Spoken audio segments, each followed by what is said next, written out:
So you all read the title, you know what this is going to be about. Going to start off like every other Terraria playthrough, gathering up some wood. We open up our starting bag and getting rid of everything but our magic scepter here, and start exploring some caves. This one didn't really have anything in it, so I just recalled back to the surface, and we've got corruption right next to spawn.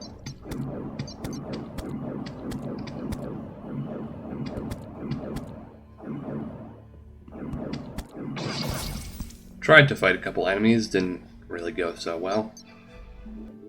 So we decided to go to the far left side of the world.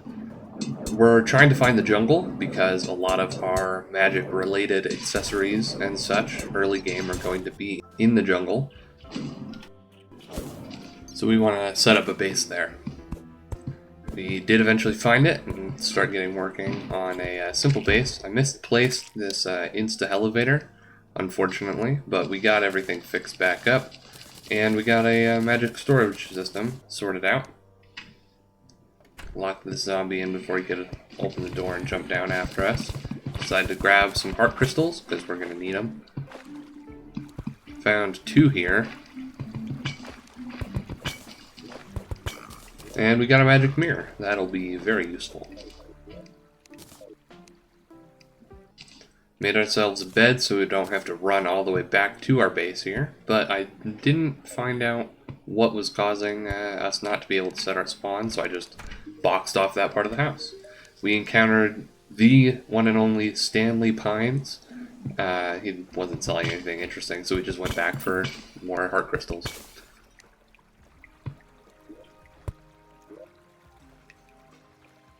Decided to make this leap of faith here, and just barely eluded this chest right before we got ganked by that man-eater.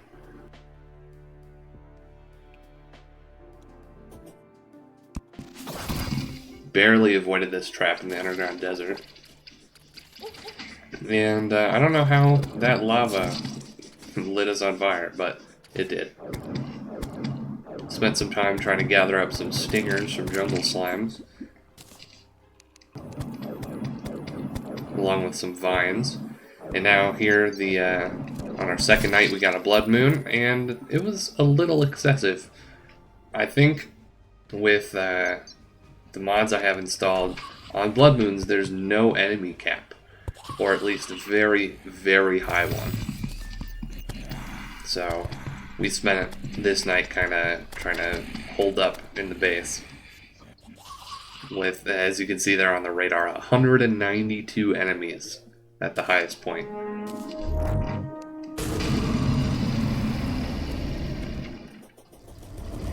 Decided to try to go back to the right side of the world because I found out about a ice magic weapon. We did die quite a few times, but we eventually got here, and we needed about 40 snow, 20 ice, and a couple of giver thorns.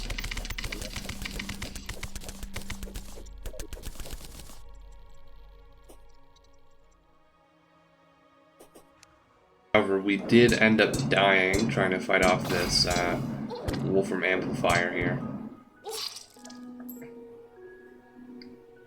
And I realized we didn't have enough materials to make our things, so we had to go all the way back.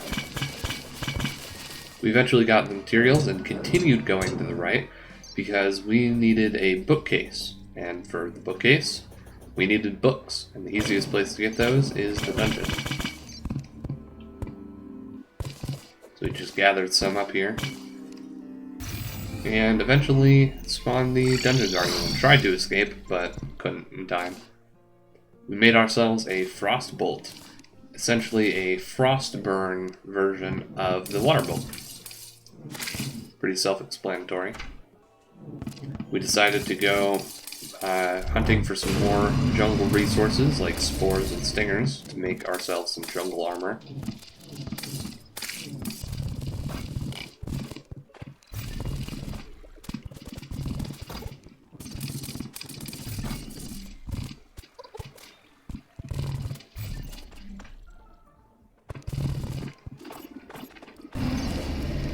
Did eventually find some flower boots and an ivy chest. However, there wasn't really much else around.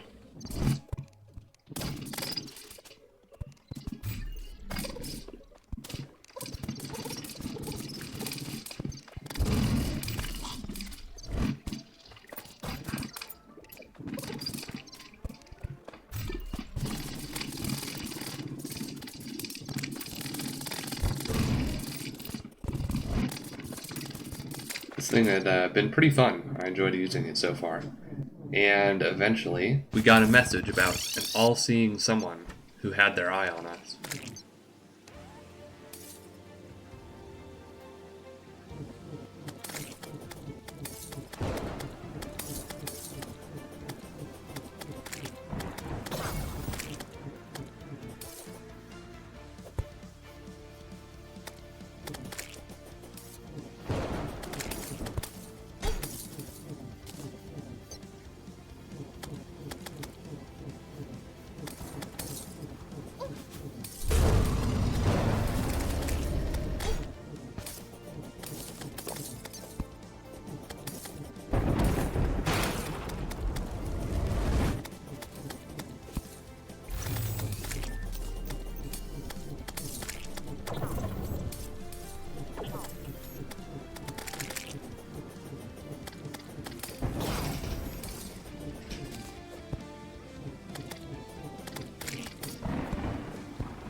Unfortunately, this fight did end in us losing.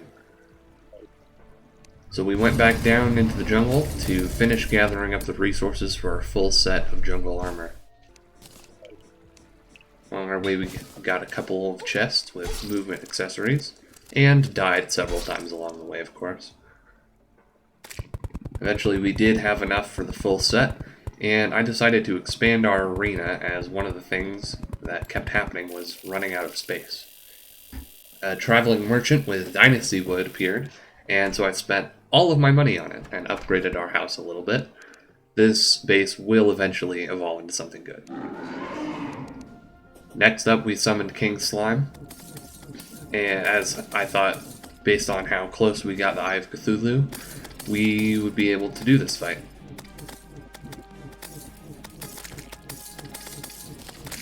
There was a piggy in our arena, and he was taking up quite a bit of the damage.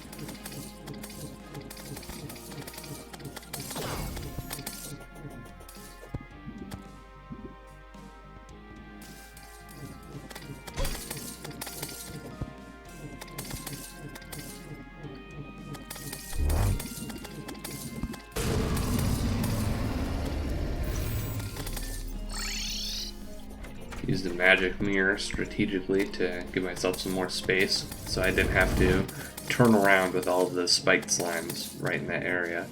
I don't know how I didn't get hit there. And this is where we started running into issues with the spiked slimes that were spawning from King Slime. Especially as the ruby crystal spawned in and started shooting projectiles.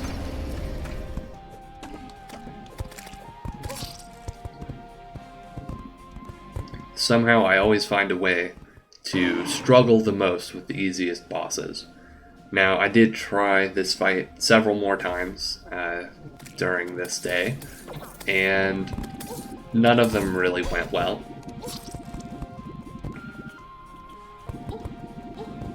This one I just gave up because I wanted to be able to regen enough health. We did get a goodie bag with the Unicorn Vanity Set, which we will be wearing for quite a while.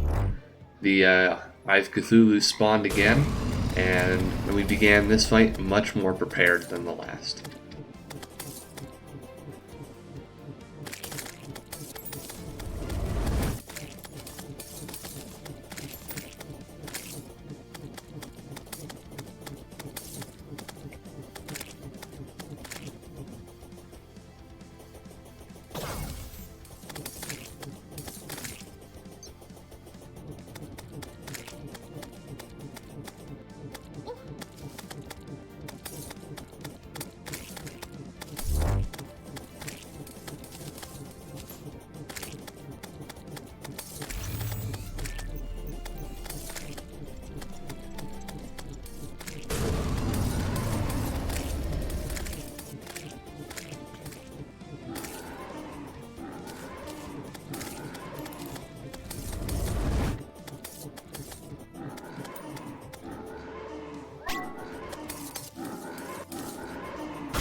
We eventually started chipping him down pretty quickly.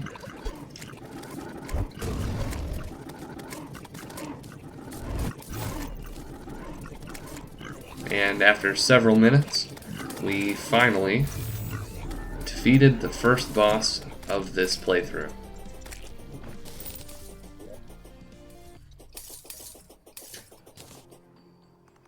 Now this is where the fun really begins. Of course, we opened up our treasure bag. We can't use the Death Stare Rod because we're not playing Summoner. We are going to equip the Shield of Cthulhu and try to hit people as little as possible with it because it does do melee damage. But then I went back home and got some sleep. See you next video. Oh no, that's cringy.